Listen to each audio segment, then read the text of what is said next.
XFM Express Balita. Express Balita.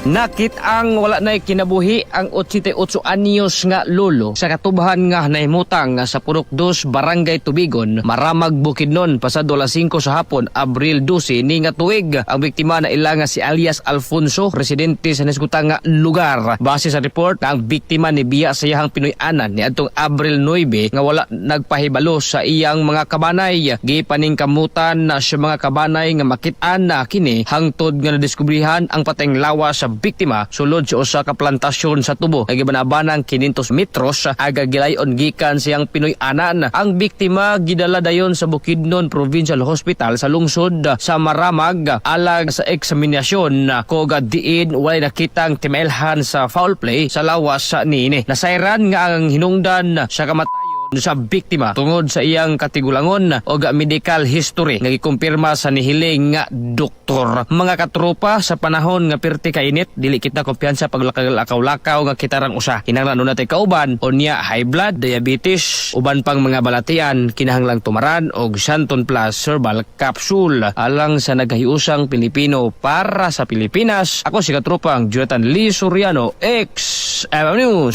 XFM Report. Balitang bukan.